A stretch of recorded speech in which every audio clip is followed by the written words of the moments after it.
Namaste everyone. Welcome back to my channel. Today is day 9 of the 90-day hard challenge. Let's get started. The topic for today is symbolic and interpretative theories.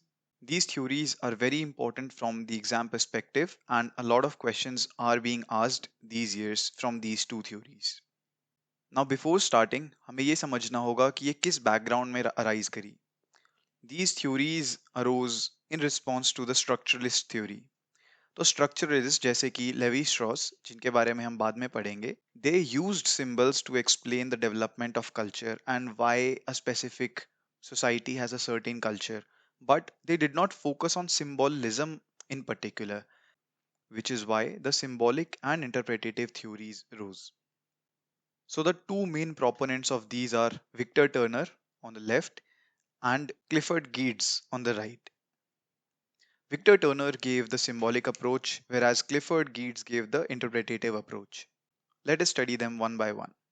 Victor Turner ने जब symbolic approach दी तो उनका main proposition ये था कि symbols act as operators in a social process. इसका मतलब कोई भी अगर सोशल प्रोसेस हो रहा है तो उसमें सिंबल्स का एक सोशल मीनिंग है which is at the centre of the human relationships. इस चीज के लिए उन्होंने देम्बू ऑफ जाम्बिया की केस स्टडी दी जिसमें उन्होंने मुद्री ट्री के वाइट सैप रिचुअल को सिंबोलिज्म की तरह डिनोट किया. Along with this, Victor Turner also gave the concept of sign versus symbols as well as rites of passages and social drama.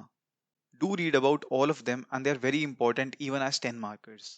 Apart from these, one very important concept which Turner gave was liminality. We'll study about that towards the end of this video. Now, secondly, Clifford Geertz gave the interpretative approach. According to him, humans are in need of symbolic sources of illumination to orient them with respect to their culture. इसका मतलब कोई भी आदमी जो एक particular culture में पैदा होता है उसको कुछ सिंबल्स की जरूरत पड़ती है टू ओरिएंट कि उनकी सोसाइटी का जो व्यू रहेगा वर्ल्ड के प्रति उसको डिनोट करने के लिए कुछ सिंबल्स की जरूरत पड़ती है. And hence symbols operate as vehicles of culture which means एक जनरेशन से दूसरी जनरेशन कल्चर को ट्रांसफर करने के लिए सिंबल्स का यूज किया जाता है. To explain this, Geertz gave a beautiful line that is, man is an animal suspended in webs of significance he himself has spun. Do read more about this and try to write such sentences in your answers for the brownie points. To explain all of this, Geertz did a case study of religion in Java, जहाँ पर he studied about Abangan, Santri and Prijaji. Do read about this case study properly. Along with this, Geertz gave an important concept of thick description, which we'll study later in this video. Along with these, for both the anthropologists, do prepare 2 to 3 books and keep all of these different propositions which they gave in your mind. Now coming on to liminality given by Victor Turner.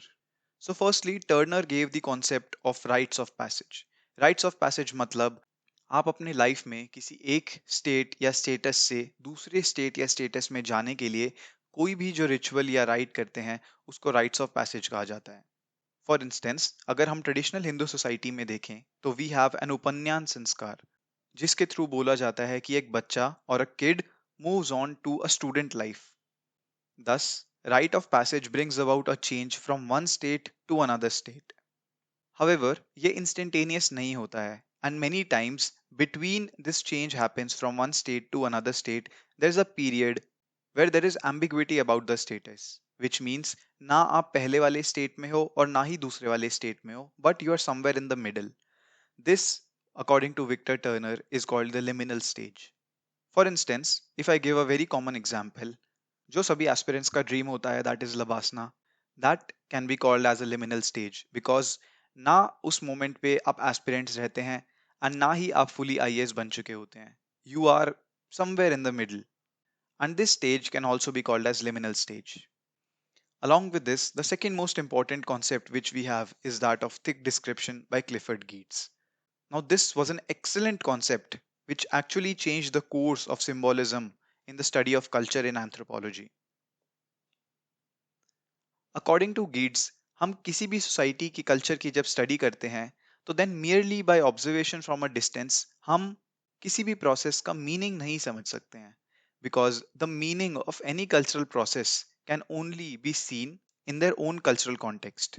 Example के तौर पर अगर आप सामने किसी person को देखते हैं एंड वो अपनी आंख झपका रहे हैं, so you do not know कि उनके आंख में कुछ चला गया है एंड ही और शी हैज ब्लिंक्ड, और वो डेलिबरेटली अपनी आंख को विंक करके, दैट इज आंख मार के, आपको कुछ सिग्नल देना चाहते हैं. In both the cases, the action is absolutely same, but the meaning attached to it depends on the context. Thus, according to Geertz, culture is not a power, something to which social events, behaviors, institution, or processes can be attributed casually. Rather, it is a context which can be intelligibly, that is, thickly described. Now, again, this is a statement which you can use for brownie points in your answer.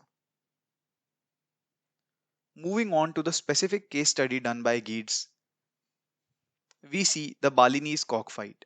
So Geertz ने जब बाली में cockfight को study किया, तो उन्होंने देखा कि इस एक्टिविटी में there were several layers of meaning attached to it, and hence उसको superficially describe नहीं कर सकते, rather it has to be quote unquote thickly described.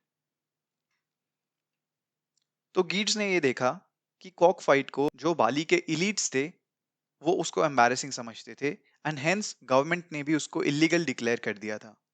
According to them, it showed the animal instincts in humans, which was inherently seen as bad.